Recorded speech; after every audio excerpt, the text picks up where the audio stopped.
Je m'appelle Autumn Townsend. J'ai 33 ans. Et à Thanksgiving dernier, mes parents ont distribué des cadeaux à tous les petits-enfants présents à table, sauf les miens. Les enfants de ma sœur ont chacun reçu une boîte emballée avec une carte sur laquelle était écrit « Aux petits-enfants qui nous ont rendus fiers ».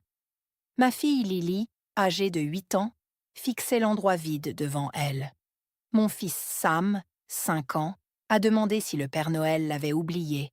Mon neveu Tyler, 14 ans, a regardé mes enfants de l'autre côté de la table et a ri.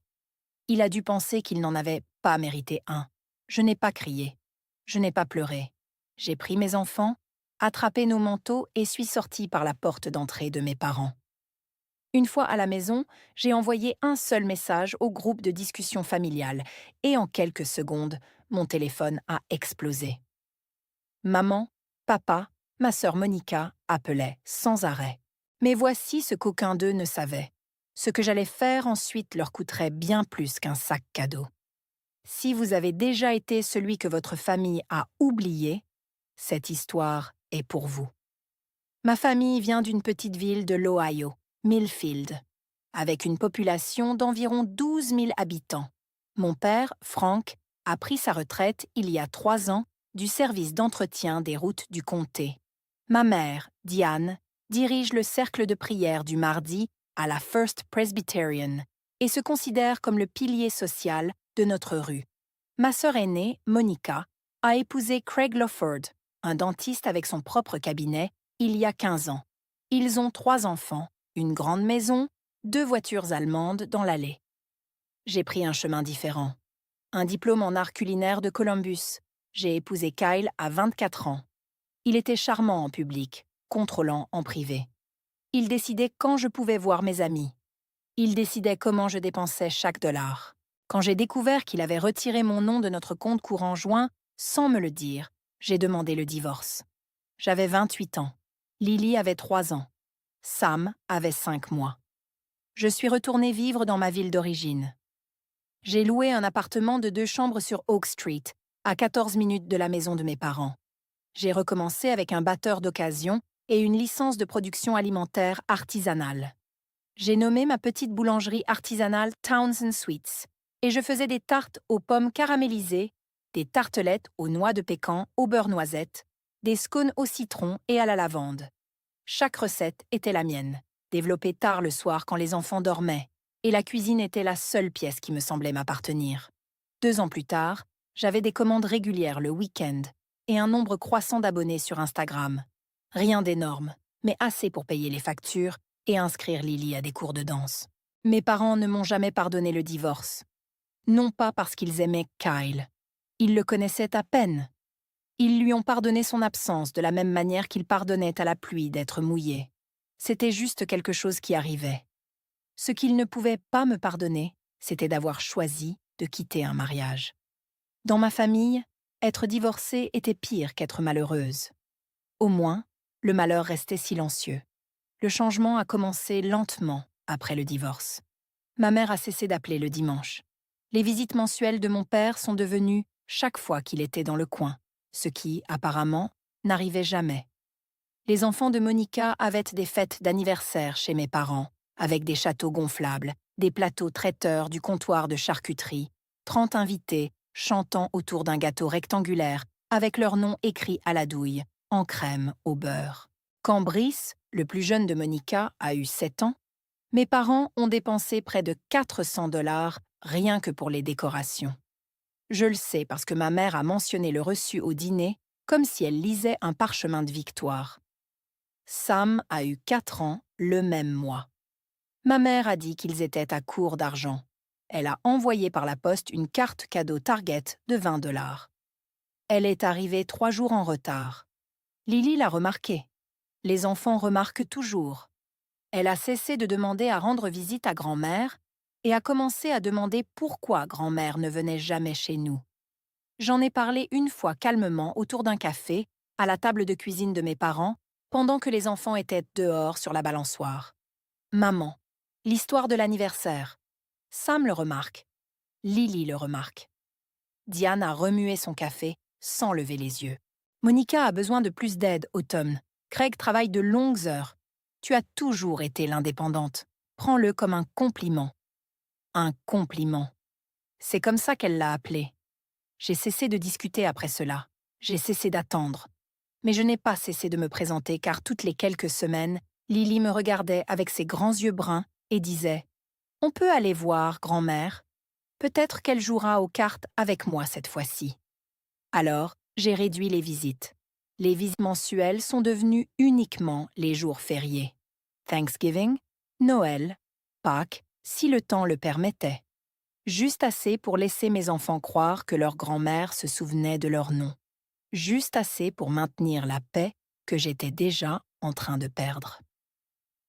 Le matin de Thanksgiving, 6h47. La cuisine sentait le beurre noisette et la cannelle. Sam était assis sur le comptoir avec une cuillère en bois, léchant le caramel du manche. Lily était à table, enveloppant son dessin pour grand-mère dans une feuille de papier d'imprimante. Une dinde faite d'empreintes de main, signée de son écriture cursive soignée de 2e année. J'ai glissé ma tarte aux pommes, au caramel salé, dans un plat de transport. C'était le plat que tout le monde réclamait à chaque réunion de famille. Celui que Diane servait à ses amis du cercle de prière, les laissant croire qu'elle l'avait préparé elle-même. Je ne la corrigeais jamais. Corriger demandait une énergie que je n'avais pas à gaspiller. Nous avons chargé le monospace pour 22 minutes de trajet à travers la ville.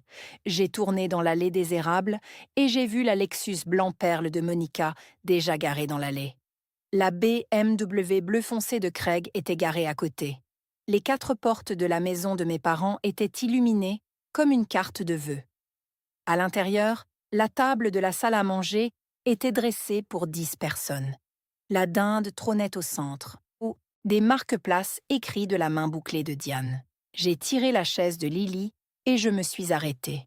À la place de Tyler, un petit sac cadeau argenté et scintillant. À la place d'Emma, un autre, et un troisième, à celle de Brice. À la place de Lily, son marque-place et rien d'autre. À celle de Sam, pareil. J'ai fixé ces places vides pendant 3 secondes. Puis, j'ai posé le plat à tarte sur le comptoir. Personne ne l'a pris. Personne n'a dit merci. Frank m'a serré la main. Pas une accolade, une poignée de main, comme si j'étais une voisine qui rendait un outil emprunté. Je me suis dit que les sacs étaient probablement des petites attentions pour plus tard. Je me suis dit qu'ils donneraient quelque chose à tout le monde après le dîner. Je me suis dit beaucoup de choses cette année-là. La plupart étaient fausses. La conversation du dîner appartenait à Diane. Elle a parlé des nouveaux plans de travail de cuisine de Monica, du quartz importé, 12 000 $. Elle a parlé du cabinet de Craig qui s'étendait avec un 2e bureau dans l'est de la ville.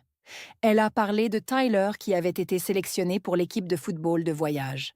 Chaque phrase revenait à la famille de Monica, comme un chien qui retourne au même coin d'herbe. J'ai mentionné que Townsend Sweets avait été accepté pour un stand au marché de producteurs de printemps de Millfield dans 3 mois. Mon premier véritable événement public. Je le planifiais depuis septembre. Diane a changé de sujet avant que je ne finisse ma phrase. Frank, passe la sauce. Monica, raconte à tout le monde le projet scientifique de Bryce. Monica a souri. Craig a coupé sa dinde. Personne ne m'a regardé. Lily était assise à côté de Sam, silencieuse. Elle jetait des coups d'œil au sac argenté aux places de ses cousins. Ses doigts traçaient le bord de son set de table vide. Sam n'avait pas encore remarqué. Il avait 5 ans. Il était encore assez jeune pour croire que si quelque chose manquait, cela viendrait probablement plus tard. Monica s'est penchée par-dessus la table. « Oh Tom, as-tu pensé à reprendre le travail en restauration ? La stabilité, tu sais, les avantages, l'assurance maladie pour les enfants. » J'ai posé ma fourchette. J'ai une assurance par le marché de l'assurance. Ah oui. Monica a souri de nouveau, juste en pensant aux enfants. Frank a demandé à Sam ce qu'il voulait pour Noël. Avant que Sam ne puisse répondre, Diane l'a interrompu. Frank, ne parlons pas de cadeaux pour l'instant. L'ironie de cette phrase ne me frapperait pas avant encore 25 minutes. J'aurais dû partir à ce moment-là. Mais Sam avait de la purée de pommes de terre sur le menton et riait de quelque chose que Tyler lui avait dit. Et pendant environ 10 secondes, cela ressemblait au genre de famille que je voulais pour mes enfants. 10 secondes. Diane s'est levée avant le dessert. Elle a lissé son chemisier, a joint ses paumes et s'est adressée à la table comme une femme prononçant un discours d'ouverture. Avant la tarte, grand-père et moi avons quelque chose de spécial. Une petite reconnaissance pour les petits-enfants qui nous ont rendus fiers cette année. Elle s'est d'abord dirigée vers la chaise de Tyler, lui a tendu son sac argenté. Il en a sorti un casque de jeu, 80 $ au détail, je le savais, car Sam l'avait entouré dans un dépliant la semaine précédente. Tyler a souri. Merci grand-mère. Emma ensuite. Un kit de fabrication de bijoux avec de vraies perles semi-précieuses. Elle a poussé un petit cri. Diane René. Brice. Un set Lego Architecture, la statue de la liberté. Il a déchiré le sac et a vidé la boîte sur la table. Puis Diane s'est rassise, a plié sa serviette, a pris son verre de vin. C'était tout. Sam m'a regardé. Sa lèvre inférieure ne tremblait pas. Il était confus. Pas encore blessé? Il s'est penché et a chuchoté. « Où est le nôtre, maman ?» J'ai ouvert la bouche. Rien n'est sorti. Lily n'a pas demandé. Elle avait déjà compris.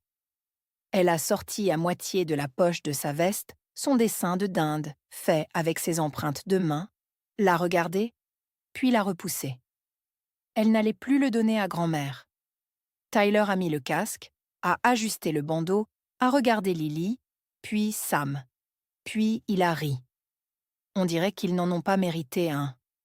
Personne ne l'a corrigé. Monica a examiné son vin. Craig a étudié une tache sur le mur.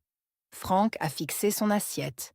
Diane a bu une gorgée et n'a rien dit. La pièce était silencieuse, à l'exception du papier cadeau et du bourdonnement du match de football dans l'autre pièce. Et le visage de mon fils de 5 ans passant lentement de la confusion au genre de compréhension qu'aucun enfant ne devrait avoir à acquérir à table. J'ai regardé Lily. Elle avait les mains sur ses genoux, plates et immobiles, la façon dont elle les tient quand elle essaye de ne pas pleurer. J'ai regardé Sam. Il fixait le casque de Tyler avec une expression que je reconnaissais, le même visage que je faisais quand ma mère oubliait mon récital scolaire. J'ai regardé ma mère. Elle coupait un morceau de dinde et mâchait avec la satisfaction de quelqu'un qui croyait avoir juste donné une leçon très importante. Je me suis levée lentement. J'ai repoussé ma chaise. Lily, Sam, prenez vos manteaux. Diane a posé son couteau. Oh Tom, assieds-toi, tu exagères. Prenez vos manteaux, mes chéris. On rentre à la maison. Je me suis dirigée vers le comptoir. Ma tarte était exactement là où je l'avais posée 45 minutes plus tôt, intacte. Personne ne l'avait coupée. Personne ne l'avait servie. Personne n'avait même déplacé son plat de transport pour faire de la place. Je l'ai enveloppée dans le torchon que j'avais apporté et je l'ai glissé sous mon bras. Frank s'est à moitié levé de sa chaise. « Allons, automne. C'est Noël. » Je l'ai regardé. « Pas pour nous, papa. » Lily a glissé de sa chaise et a pris la main de Sam. Elle a fouillé dans sa poche, a sorti le dessin de dinde fait avec ses empreintes de main et l'a replié discrètement à l'intérieur. Elle l'avait fait la veille avec des aquarelles. Elle l'avait signé. Avec amour, Lily, 8 ans. Elle l'a rangé et s'est dirigée vers la porte d'entrée, sans se retourner. Personne ne nous a suivis. J'ai attaché Sam dans son siège auto. Lily est montée de l'autre côté et a bouclé sa propre ceinture. J'ai démarré le moteur, j'ai reculé de l'allée et j'ai tourné sur Maple Lane. Je m'attendais à ce que quelqu'un sorte. Une voix, une main sur la vitre, quelque chose. La lumière du Porsche est restée allumée. La porte est restée fermée. Le trajet de retour a duré 22 minutes. Sam s'est endormi, la joue contre la vitre, dès la 5e minute. Lily est restée assise, les mains sur les genoux, fixant la route. Elle n'a rien dit jusqu'à ce que nous arrivions dans notre allée. « Maman, pourquoi grand-mère ne nous aime pas ?» J'ai coupé le moteur, je suis restée assise dans l'obscurité pendant 1 seconde. L'horloge du tableau de bord affichait 19h14. Grand-mère est confuse en ce moment, ma chérie. Ce n'est pas à toi de régler ça. J'ai porté Sam à l'intérieur, je l'ai allongé sur le canapé avec une couverture, et je suis restée longtemps dans la cuisine à regarder mon téléphone. Le groupe de discussion familiale Ville et bénédiction familiale brillait en haut de mes messages. 19 membres, bien que seulement 5 d'entre nous aient jamais posté. Le dernier message était Diane partageant une recette de pain à la citrouille 2 jours plus tôt. J'ai tapé un message court et définitif. Ne nous invitez plus. Nous ne sommes pas votre blague. J'ai marqué une pause, puis j'ai ajouté une ligne. Votre cadeau est en route. Je ne savais pas encore ce que cela signifiait. J'ai appuyé sur envoyer quand même. Dans les 30 secondes, 4 appels manqués. Maman, papa, Monica. Maman encore. Un SMS de Diane. Tu es dramatique. Appelle-moi maintenant. Un SMS de Monica. Sérieusement, ce n'était que des cadeaux. Un SMS de Franck. Ta mère pleure. J'ai posé mon téléphone face contre le comptoir, je suis allée au réfrigérateur, j'ai coupé 2 tranches de tarte aux pommes, caramel salé, celles que personne n'avait touchées chez mes parents. Je les ai mises sur des assiettes, et je les ai posées sur la table de la cuisine. Lily est entrée. Elle s'est assise en face de moi. Nous avons mangé en silence, toutes les deux, pendant que Sam dormait sur le canapé.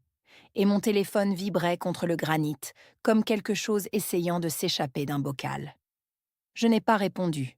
Je ne savais pas encore ce que « votre cadeau est en route » signifiait, mais je savais que j'en avais fini de faire semblant. Le lendemain matin, je me suis réveillée avec 47 messages non lus dans le groupe de discussion. Diane avait écrit un essai complet. 4 paragraphes, une ponctuation parfaite, comme si elle l'avait d'abord rédigé dans un document Word.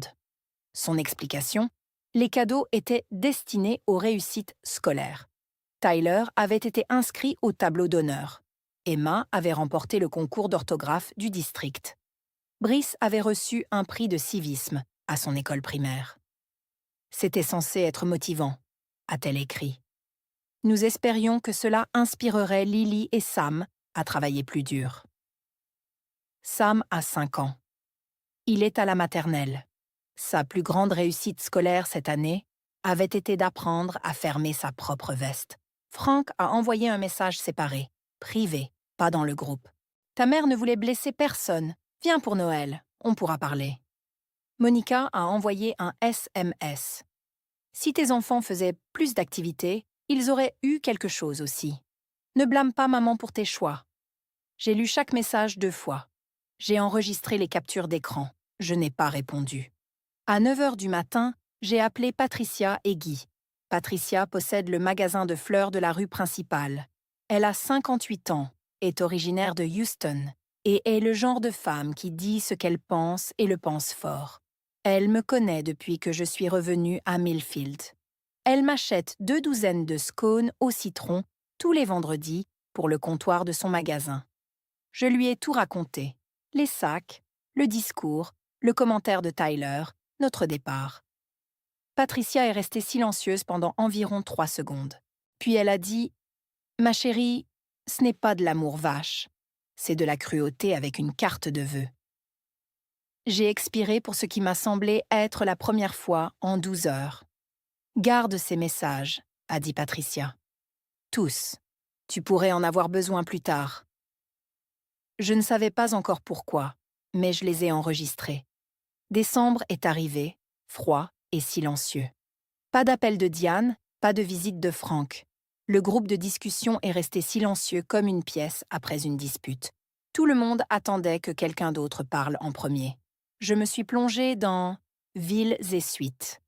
Les commandes pour les fêtes avaient doublé par rapport à l'année précédente, principalement grâce au bouche à oreille d'un marché artisanal auquel j'avais participé en novembre. J'ai rempli 73 commandes en 3 semaines. Des tartelettes à la citrouille et au gingembre, des biscottis aux canneberges et aux amandes, ma tarte aux pommes, caramel salé, la même qui était restée intacte sur le comptoir de mes parents, se vendait maintenant à 4 exemplaires chaque samedi depuis ma cuisine. J'ai postulé pour le stand de printemps au marché des producteurs de Millfield. La candidature faisait 2 pages, plus les références. Patricia en a écrit une. Mon professeur de l'école de cuisine, qui se souvenait encore de moi après 9 ans, a écrit l'autre. Je l'ai envoyé par la poste la première semaine de décembre et j'ai essayé de ne pas vérifier la boîte aux lettres chaque après-midi. Je me suis rendue au bureau du greffier du comté et j'ai transformé ma licence alimentaire artisanale en un permis complet de manipulateur d'aliments. 12 heures de cours, 65 $, un certificat plastifié que j'ai collé sur le réfrigérateur à côté du test d'orthographe de Lily et de la peinture au doigt de Sam. La veille de Noël, une carte est arrivée de mes parents, adressée à Lily et Sam. Pas à Autumn. Mon nom ne figurait pas sur l'enveloppe. À l'intérieur, une carte cadeau de 25 $ pour Target et un mot écrit de la main de Diane. Joyeux Noël à nos petits-enfants. Avec tout notre amour, grand-mère et grand-père. Lily a regardé la carte. M'a regardé. Maman, grand-mère a oublié ton nom. Elle n'a pas oublié. Grand-mère est fâchée contre moi, ma chérie, et ce n'est pas à toi de résoudre ce problème. Lily a hoché la tête. Elle est retournée à son livre de coloriage. Sam a scotché la carte cadeau sur le réfrigérateur comme si c'était un trophée. Il avait 5 ans. Il ne comprenait pas encore l'exclusion. J'espérais qu'il ne la comprendrait jamais. Janvier. J'ai déposé Sam à l'école maternelle Little Stars un mardi matin. Une autre mère, Karine Bledsoe, dont l'enfant était dans la classe de Sam, m'a jeté un regard que je ne pouvais pas déchiffrer.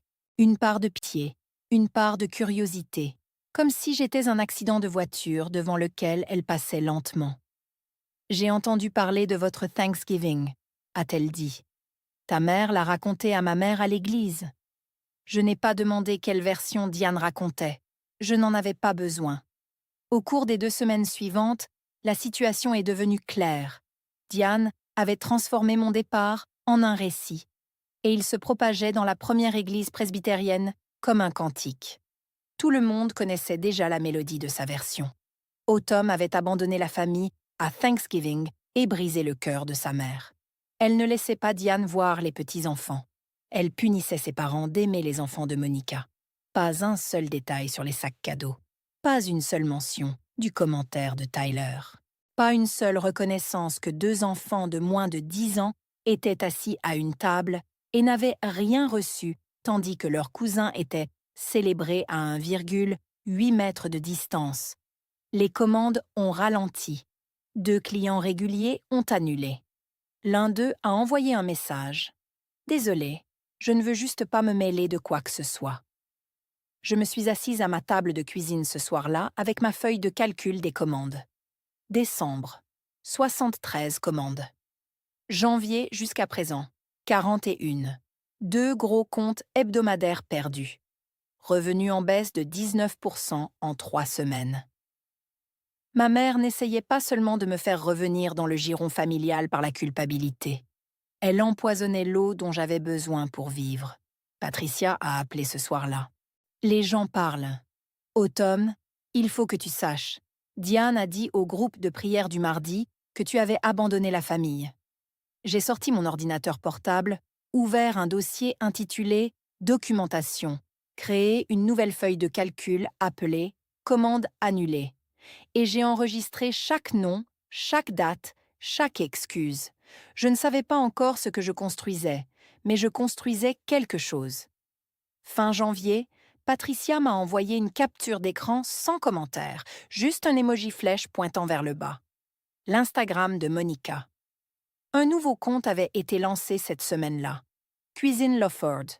Gâteaux, tartes et pâtisseries personnalisées pour toutes les occasions. La biographie disait « Recette de famille faite avec amour ». Le logo était un rouleau à pâtisserie à l'intérieur d'une couronne de blé. La palette de couleurs était une crème dorée et chaude, suffisamment proche de la mienne pour qu'elle aurait pu être une sœur. J'ai fait défiler les publications. Tarte aux pommes, caramel salé, tartelette aux noix de pécan et beurre noisette, scone citron lavande. chaque article de mon menu. Photographié sur des comptoirs en marbre qui coûtaient plus cher que mon loyer. Monica m'avait bloqué. Je ne pouvais voir que ce que Patricia me transmettait. Les commentaires étaient élogieux. C'est magnifique. Livrez-vous? J'adore que vous mainteniez les traditions familiales en vie. Et la réponse de Monica, à chaque fois, merci beaucoup. Ma grand-mère me l'a appris. Notre grand-mère ne faisait pas de pâtisserie. Elle vivait à Dayton et jouait au bridge. Elle est morte quand j'avais 12 ans et Monica en avait 16. Elle n'avait jamais mis les pieds dans une cuisine avec l'une de nous deux. J'ai vérifié la base de données des licences alimentaires du comté. Aucune inscription pour Cuisine Leford, aucun permis alimentaire artisanal, aucun certificat de manipulateur d'aliments. Elle opérait depuis chez elle sans le moindre document. Mais ce qui faisait trembler mes mains n'était pas la violation de licence. C'était la dernière publication. Une photo de sa version de ma tarte aux pommes, caramel salé. Ma recette, celle qui m'avait pris 14 essais et 3 mois pour la perfectionner. Avec une légende qui disait « Une recette qui est dans notre famille depuis des générations ». En dessous, un commentaire de Diane. Tellement fière de ma fille. Nous ne pouvons investir que dans une seule famille, Automne. Elle m'avait dit cela il y a 6 mois quand je lui avais demandé si elle pouvait partager le flyer de ma boulangerie avec son groupe de l'église. Et maintenant, je comprenais ce qu'elle voulait dire. Février. J'ai appelé une avocate spécialisée dans les petites entreprises dans la ville voisine. Rachel Kim. Son bureau était au-dessus d'un pressing sur la route 9 et sa consultation initiale était gratuite pendant 30 minutes. J'ai apporté un dossier. Et pas un mince. Rachel l'a feuilleté avec le calme de quelqu'un qui lit de mauvaises nouvelles pour gagner sa vie. Une licence de production alimentaire artisanale à domicile avec Townsend Sweets, enregistrée il y a 2 ans. 153 reçus de commandes, chacun horodaté. 28 publications Instagram remontant à 22 mois avec des photos de recettes originales. Mon carnet de notes l'école de cuisine manuscrit, daté avec les annotations de mon professeur en marge, au stylo rouge, les courriels des clients, les documents de mise à niveau du permis du comté. Elle me regarda par-dessus le dossier. « Depuis combien de temps votre sœur est-elle en activité ?»« Environ 3 semaines. » « A-t-elle une formation officielle ?» « Elle a suivi un cours de décoration de gâteaux au centre communautaire en 2019. » Rachel Kim referma le dossier. « Vous avez une marque de commerce de droit commun par usage antérieur. Si elle dépose un nom ou une gamme de produits prêtant à confusion avec les vôtres, vous pouvez déposer une opposition. » Elle ouvrit l'Instagram de Monica sur son téléphone, fit défiler les publications de menus, les compara côte à côte avec ma documentation. « Ce n'est pas de la concurrence, dit-elle. C'est de l'appropriation. Continuez à documenter. » Chaque publication, chaque commentaire où elle prétend que ce sont des recettes de famille. Chaque commande qu'elle prend. Si elle dépose une marque, nous déposerons une opposition la même semaine. Je lui demandais ce que cela coûterait. Elle dit que son tarif horaire était de 175 $, mais pour un dépôt d'opposition, c'était un forfait de 1500 $. Elle me dit d'y réfléchir. Je rentrais chez moi les fenêtres baissées, même si c'était en février et qu'il faisait 3 degrés Celsius. Pour la première fois depuis des mois, je ressentis quelque chose que j'avais presque oublié. Une certitude. Fin février. Ma boîte de réception a sonné avec une confirmation du marché de producteurs de Millfield. Mon stand a été approuvé, l'emplacement 14, juste entre le stand de fleurs de Patricia et le vendeur de miel. Jour d'ouverture, le 3e samedi de mars. Le même après-midi, je reçus un appel de la coordinatrice du marché. Elle s'appelait Déborah, et elle avait l'air de quelqu'un qui s'efforçait de rester neutre. « Automne, je voulais vous prévenir. Nous avons reçu une autre demande pour un stand de produits de boulangerie. La gamme de produits présente un chevauchement significatif avec la vôtre. » Elle ne prononça pas le nom de Monica. Elle n'en avait pas besoin. « La candidate est-elle agréée ?» demandai-je. Une pause. C'est entre la candidate et le comté. Monica avait postulé au marché. quelqu'un lui avait parlé de mon stand. 3 mois de silence de la part de ma famille, et soudain ma sœur s'installait à 3 tables de distance. Ses abonnés Instagram étaient passés à 900. Les miens étaient à 600 et quelques. Elle avait les revenus du cabinet dentaire de Craig pour financer son marketing. Des photos de produits professionnels, des banderoles en vinyle, un site web avec un formulaire de commande en ligne, quelque chose que je ne pouvais pas encore me permettre. J'ouvris ma feuille de calcul des commandes. Janvier, 41 commandes. Février, jusqu'à présent, 22. Chiffre d'affaires, en baisse de 44% par rapport à décembre. Une cliente m'envoya un message cette semaine-là. Votre sœur dit qu'elle vous a appris à faire de la pâtisserie. Est-ce vrai? Je fixais ce message pendant 1 minute entière. Non, je suis allée à l'école de cuisine. J'ai élaboré chaque recette moi-même. Oh, elle a fait croire que vous l'aviez copiée. J'ai fait une capture d'écran de l'échange, l'ai enregistré dans le dossier de documentation et en ai envoyé une copie à Rachel Kim. 44%. Ce n'était pas une baisse saisonnière. C'était une femme avec les revenus d'un dentiste et mes recettes qui attiraient mes clients de l'autre côté de la rue. Début mars, Patricia m'appela un mercredi soir. Sa voix était différente, tendue, pressante, comme elle sonne quand quelqu'un met des œillets dans un bouquet de mariée. « Viens à la boutique tout de suite. Il y a quelque chose que tu dois voir. » J'y arrivais en 9 minutes. Patricia se tenait derrière son comptoir, son téléphone tendu comme une preuve lors d'un procès. Sa fille Jessica était amie avec la baby-sitter de Monica, une étudiante nommée Alyssa, qui gardait Tyler, Emma et Brice 2 soirs par semaine. Alyssa avait fait défiler son dossier de capture d'écran et en avait accidentellement envoyé un lot à Jessica au lieu de sa colocataire. Des captures d'écran de discussions de groupe. La mauvaise discussion de groupe. Pas le fil de bénédiction de la famille Dubois. Une autre. 3 membres, Diane, Franck et Monica. La discussion s'appelait « Comité de planification ». Les messages étaient datés de 2 semaines avant Thanksgiving. Diane. Prenez des sacs cadeaux pour les 3 enfants, pas ceux d'Autumn. Elle doit comprendre qu'il y a des conséquences à s'éloigner. Monica.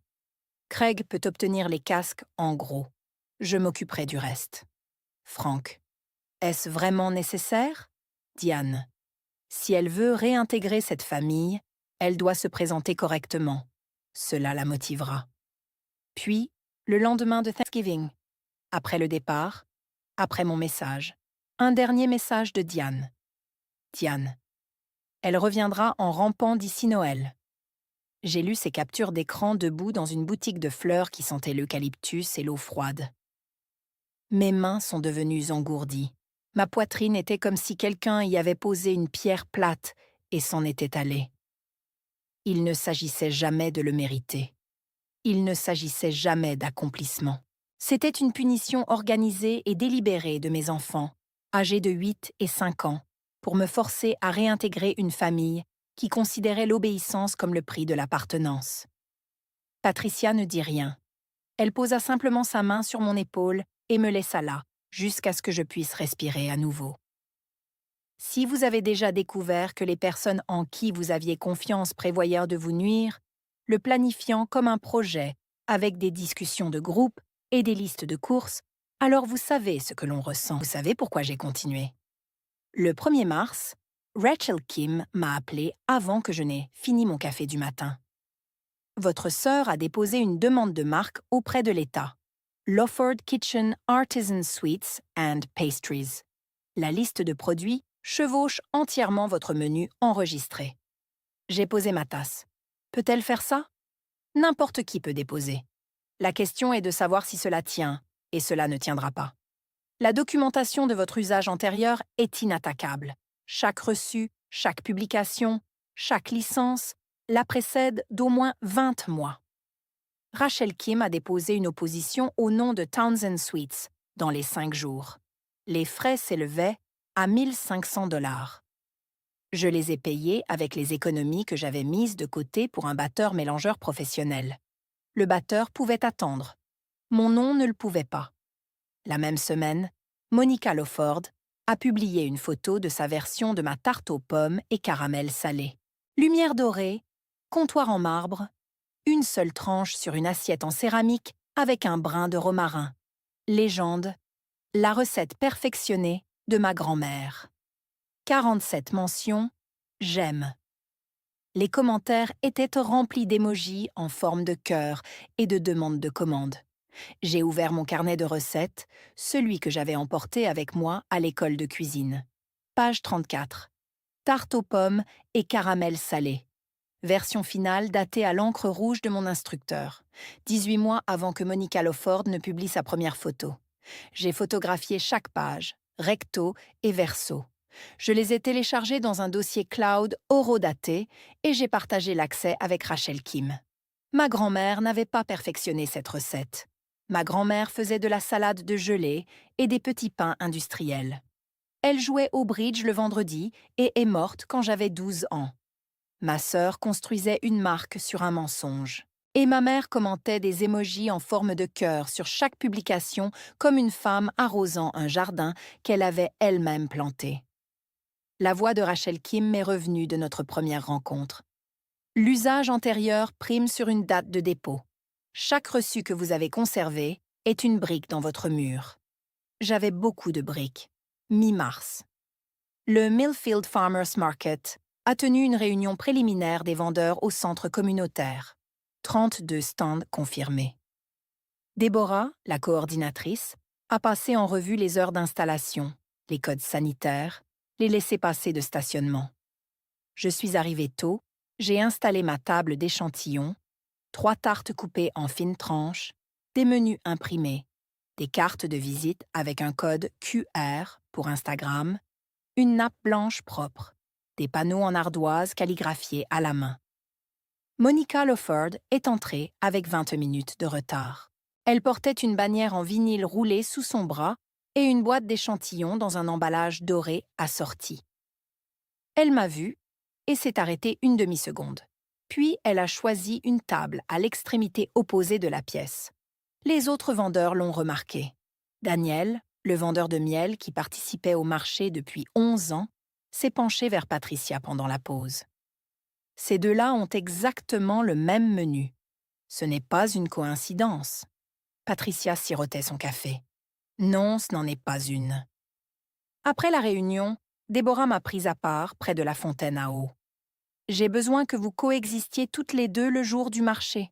S'il y a un litige commercial, ce n'est pas quelque chose que je peux arbitrer. J'ai hoché la tête. Compris. Elle a marqué une pause, a regardé la porte par laquelle Monica Lawford venait de passer, puis a ajouté doucement. Pour ce que ça vaut, votre licence de production alimentaire artisanale à domicile précède l'autre demande de 23 mois. C'est un dossier public. J'ai vérifié. Elle est partie avant que je puisse répondre. Patricia m'attendait près de ma voiture. Elle avait un bouquet de tournesol emballé dans du cellophane sous le bras. Ceux qu'elle expose le vendredi quand sa livraison arrive. Elle me les a tendus. À quoi servent-ils? Pour votre table le jour de l'ouverture. Laisse ton travail parler, ma belle. Il sera plus fort que toutes les rumeurs de cette ville. J'ai posé les tournesols sur mon siège passager et je suis rentrée chez moi avec les fenêtres entr'ouvertes, même s'il ne faisait encore que 5,5 degrés Celsius. Fin mars. Rachel Kim m'a appelé avec une mise à jour. OS, le bureau des marques de l'État a signalé la demande de votre sœur. Votre opposition est en cours d'examen officiel. Sur la base de la documentation que vous avez fournie, 2 ans de reçus datés, 28 publications Instagram, la licence de production alimentaire artisanale à domicile, le carnet de l'école de cuisine, votre dossier est solide. Solide. Elle a prononcé ce mot comme un médecin dirait stable, avec prudence, professionnalisme et juste assez de chaleur pour faire comprendre que les choses évoluaient dans la bonne direction. Les commandes ont commencé à revenir. 2 anciennes clientes m'ont contactée la même semaine. L'une était une femme nommée Claire qui achetait une tarte tous les dimanches pour son club de lecture. « J'ai vu vos publications Instagram originales », a-t-elle dit. J'ai comparé les dates. Je n'avais pas réalisé que votre sœur avait commencé après vous. Elle l'a fait, ai-je dit, de 20 mois. Je me sens horrible. J'ai commandé chez elle 2 fois. Vous ne pouviez pas savoir. Elle a commandé 3 tartes cette semaine-là et en a parlé à son club de lecture. Je n'ai pas parlé de Monica Lawford. Je n'ai pas mentionné la bataille pour la marque, les captures d'écran de la discussion de groupe, la campagne de rumeurs. J'ai juste publié régulièrement des photos des coulisses de ma cuisine à 5 heures du matin. Sam, le nez couvert de farine. Lily, disposant des parts de tarte sur un plateau de dégustation pour le marché. La vraie vie, ma vie. Les abonnés Instagram sont passés à 800, 900, 1100. Une blogueuse culinaire locale nommée Tess m'a contactée. J'adore l'histoire derrière Townsend Sweets. Mère célibataire, pâtissière à domicile, formation en école de cuisine. Puis-je faire un portrait? L'article de blog a été publié la 2e semaine de mars. Il était honnête et précis. Il mentionnait la date de ma licence de production alimentaire artisanale, mon diplôme de cuisine, mes 2 années à bâtir l'entreprise à partir de zéro. Il ne mentionnait pas Monica. Il n'en avait pas besoin.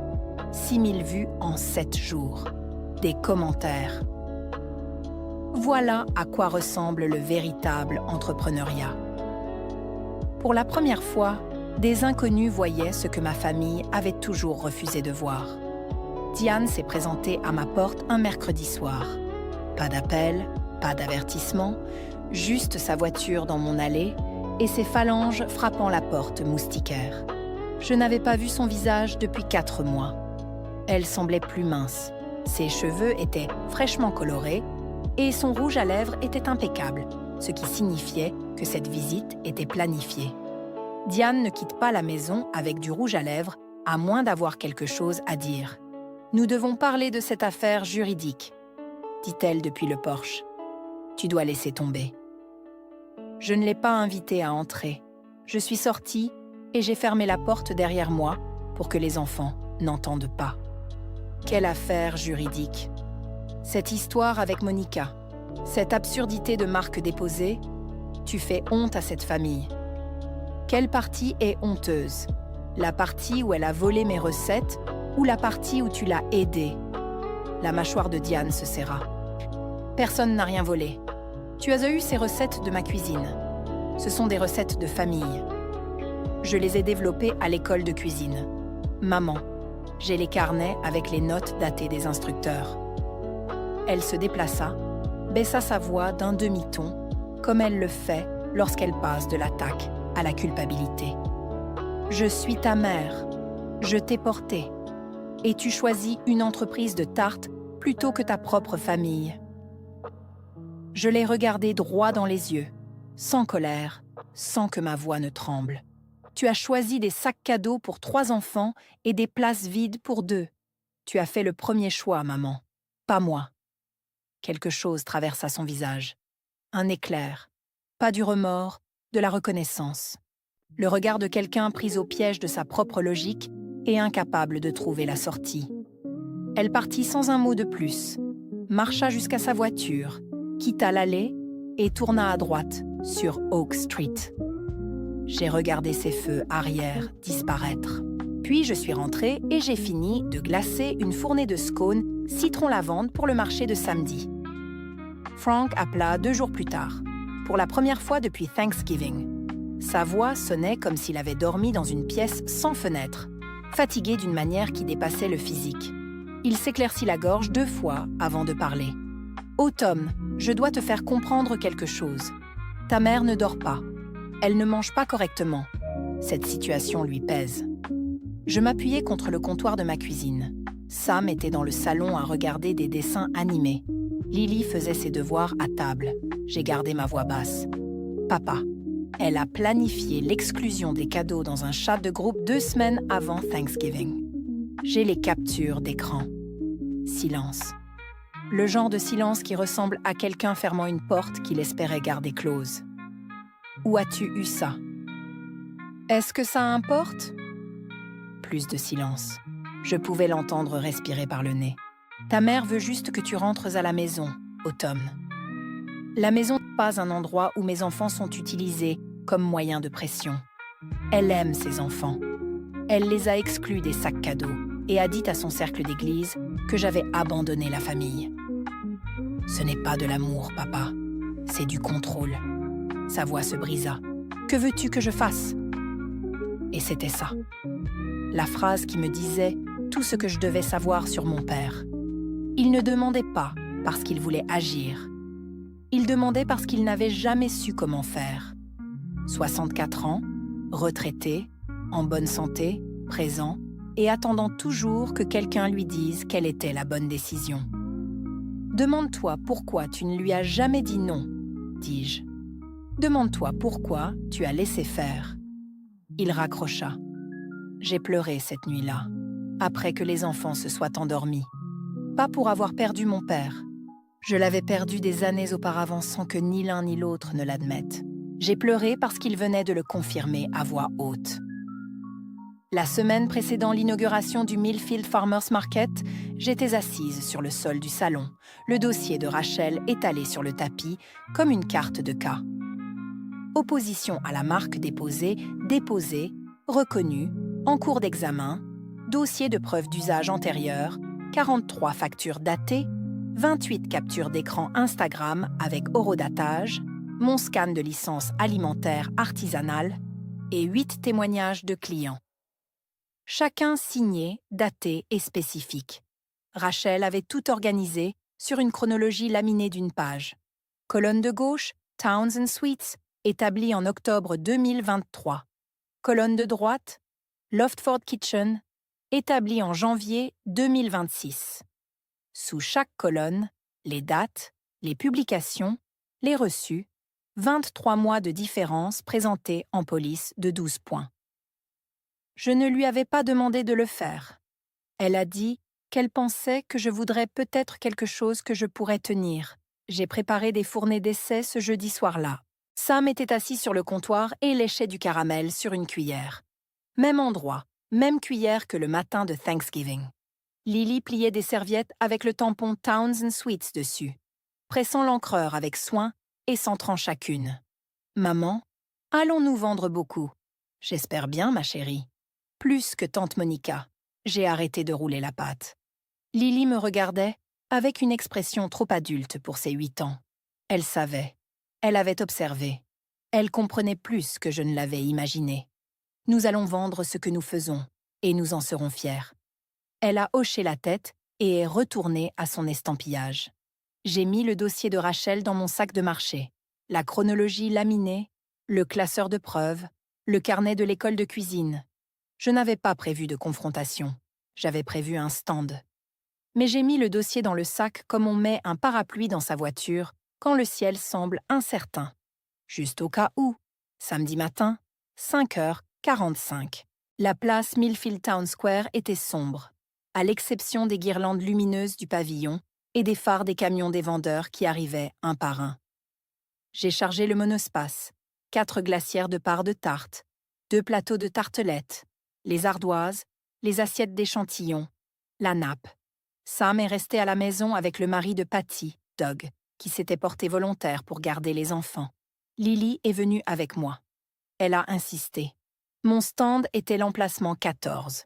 J'ai d'abord installé la nappe blanche, puis les menus sur ardoise, puis les assiettes en céramique pour les échantillons avec des cure-dents. Les tournesols de Patty, les mêmes qu'elle m'avait donnés après la réunion des vendeurs, ont été placés dans un bocal Mason au coin. Lily a scotché un dessin sur le devant de la table. Towns & Sweets fait avec amour. Elle l'avait dessiné la veille au crayon de couleur. 3 stands à ma gauche. Monica est arrivée à 6h30. Bannière professionnelle en vinyle, enseigne aux lettres dorées, boîte dorée assortie empilée dans une caisse de marque. La BMW de Craig tournait au ralenti sur le trottoir pendant qu'elle déchargeait. Il lui a tendu un chèque et est parti sans descendre. Elle ne m'a pas regardée. Je ne l'ai pas regardée. Vers 9h, le flux de visiteurs était constant. J'ai vendu 14 parts de tarte la première heure. Les gens s'arrêtaient, goûtaient, posaient des questions. « Depuis combien de temps faites-vous cela? Où puis-je commander pour une fête? » Est-ce la tarte que j'ai vue sur le blog culinaire? Une femme s'est dirigée vers le stand de Monica vers 9h30, a goûté la tarte aux pommes caramel salée, puis est venue au mien, a goûté la mienne, s'est arrêtée, a regardé alternativement les deux stands. Elles ont un goût identique, a-t-elle dit. J'ai croisé son regard. C'est normal, c'est ma recette. Elle a regardé la bannière de Monica, a regardé la mienne, a regardé les dates sur mon menu laminé. Puis, elle m'a acheté une tarte entière et est partie. 10h30. Diane et Frank sont entrés sur le marché par l'entrée sud. Diane portait son blazer du dimanche avec des boutons de nacre bleu pâle. Frank la suivait comme il le faisait toujours, assez près pour paraître présent, assez loin pour éviter toute responsabilité. Ils sont allés directement au stand de Monica. Diane l'a étreinte bruyamment. « Voilà ma fille. » N'est-ce pas merveilleux? L'étreinte a duré 5 secondes de trop. Elle m'était destinée. Pendant 20 minutes, ils sont restés au stand de Monica. Diane distribuait des échantillons aux passants. Frank serrait la main des gens qu'il reconnaissait de l'église. Ils ont joué le rôle de parents fiers, avec la précision d'acteurs ayant répété. Ils ne m'ont pas reconnu. Pas un regard. Pas un signe de tête. Mon stand était à 40 pieds de distance. Et ils se sont comportés comme si je n'avais jamais existé. Une femme du groupe de prière de Diane, je l'ai reconnue du repas partage de Noël il y a des années, s'est arrêtée à mon stand. Elle s'est penchée. « Votre mère a dit à tout le monde que Monica avait commencé cette affaire en premier. Est-ce vrai ?» J'ai fouillé dans mon sac et j'ai sorti la chronologie laminée, je l'ai posée à plat sur la table où elle pouvait la lire. Towns and Sweets, octobre 2023. Lawford Kitchen, janvier 2026. 23 mois d'écart. Date, licence, registre de médias sociaux. Elle l'a lu. Ses yeux se sont déplacés de gauche à droite, de haut en bas. Elle m'a regardé, puis a regardé le stand de Monica plus loin dans l'allée, puis est revenue à moi. « Seigneur, aie pitié », a-t-elle dit doucement. Elle a acheté une tartelette et l'a dit à la femme derrière elle dans la file. Vers 11h, j'avais vendu toutes mes parts de tartes. Le stand de Monica avait encore du stock. Craig est arrivé à 11h15 avec Tyler. Tyler a aperçu Lily derrière ma table. Il l'a regardée, a commencé à sourire d'un air suffisant, puis s'est arrêté. Il a détourné le regard. Je veux faire une pause ici, car je sais que certains d'entre vous pensent qu'elle aurait dû exploser. Elle aurait dû crier. Mais j'ai appris quelque chose sur ma mère il y a longtemps. Elle se nourrit de votre réaction. Plus vous criez fort, plus elle a de munitions. Alors, je suis restée silencieuse. J'ai laissé les preuves sur la table et j'ai laissé les gens les lire par eux-mêmes. Si cela vous semble familier, vous n'êtes pas seul. 11h15. Monica s'est dirigée vers mon stand. Je l'ai vue arriver de 20 pieds de distance. Tablier doré, sourire forcé, main jointe devant elle comme si elle s'approchait de la barre des témoins. Elle s'est arrêtée au bord de ma nappe, assez près pour que les vendeurs voisins l'entendent. Pas assez fort pour tout le marché. Pas encore. Tu dois arrêter de dire aux gens que je t'ai copié, a-t-elle dit. C'est embarrassant.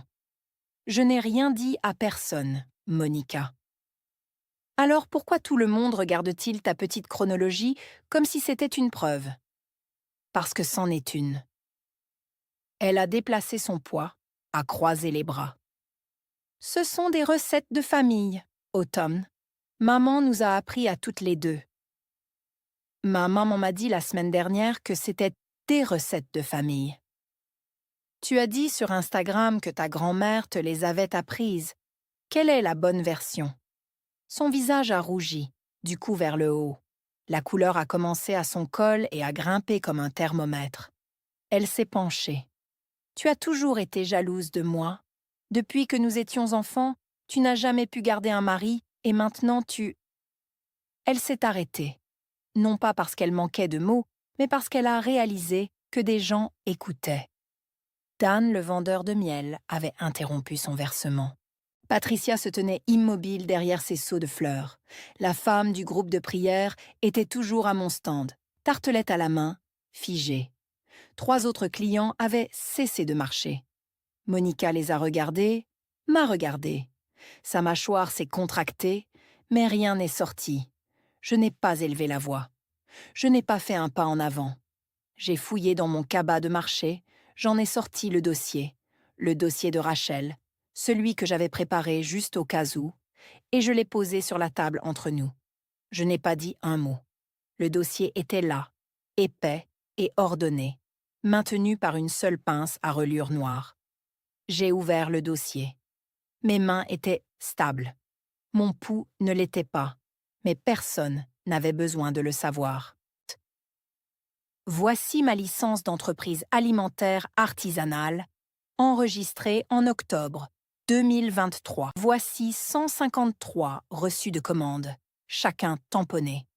Voici 28 publications Instagram des 22 derniers mois, montrant mes recettes originales.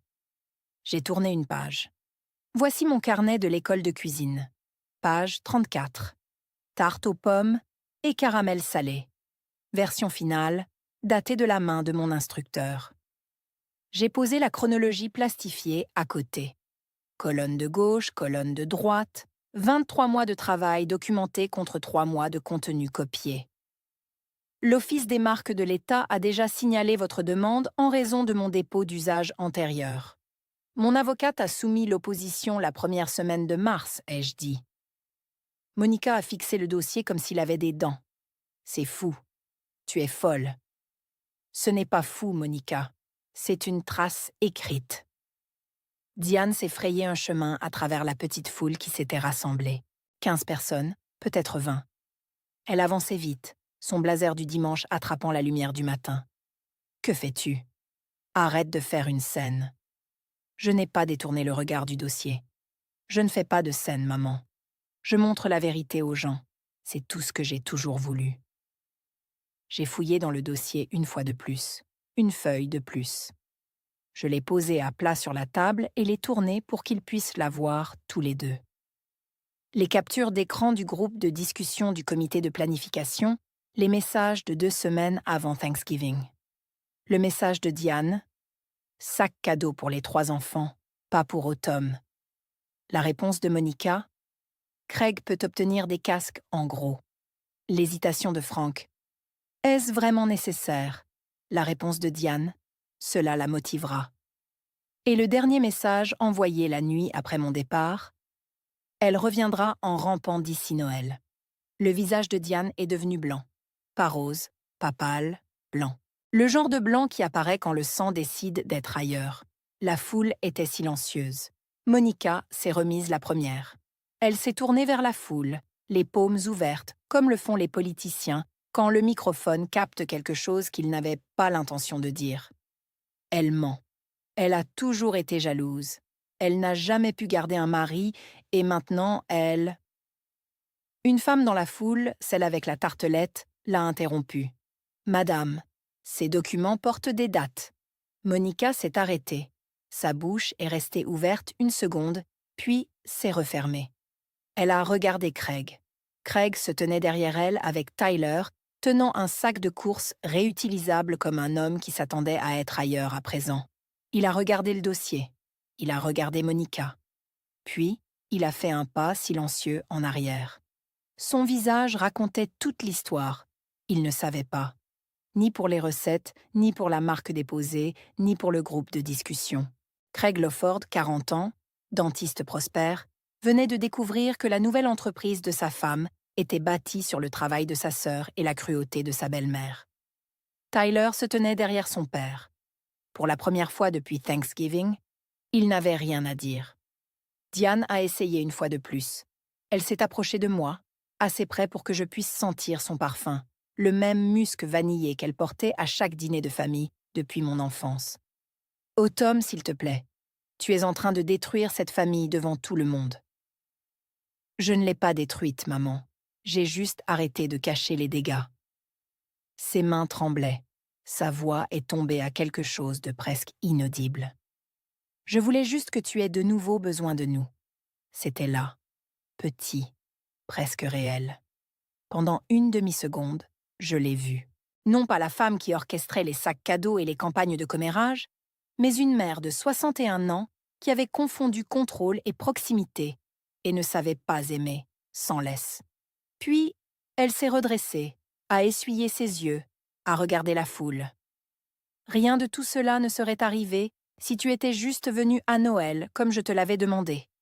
Et juste comme ça, le moment est passé. Elle ne pouvait pas séparer l'amour de l'obéissance. Elle n'apprendrait pas, et j'en avais fini d'attendre qu'elle le fasse. Déborah, la coordinatrice du marché, se tenait à 3 mètres de distance avec son presse-papier. Elle s'avança et s'adressa à nous deux, mais elle regardait la foule pendant qu'elle parlait. J'ai examiné les demandes des vendeurs et les registres de licence du comté.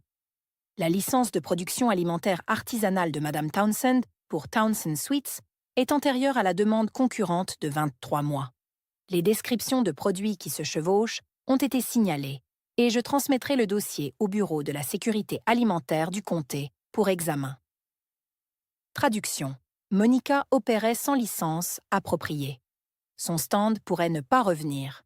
Monica ne répondit pas. Elle retourna à son stand sans un mot. Craig la suivit. Ils emballèrent d'abord la bannière en vinyle, puis les boîtes dorées, puis les échantillons que personne n'avait touchés durant la dernière heure. Tyler porta une table pliante jusqu'à la BMW de Craig. Diane et Frank partirent par l'entrée sud. Diane marchait 6 pas devant Frank. Il la suivait comme il l'avait toujours fait. À mon stand, une file se forma. 12 personnes. Certains étaient des habitués du marché. Certains étaient des inconnus qui avaient tout regardé depuis le stand du vendeur de cornichons ou celui du maïs soufflé.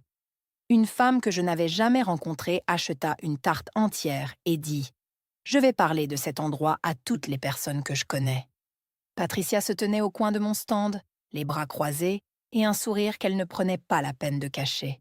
« Laisse ton travail parler, hein ?» Je pouvais à peine répondre. Ma gorge était serrée. Non pas de colère, mais de la sensation inhabituelle d'être vue par des gens qui n'avaient aucune obligation de regarder. Lily avait observé depuis l'arrière de mon stand tout le temps, assise sur une caisse de lait retournée avec ses crayons de couleur.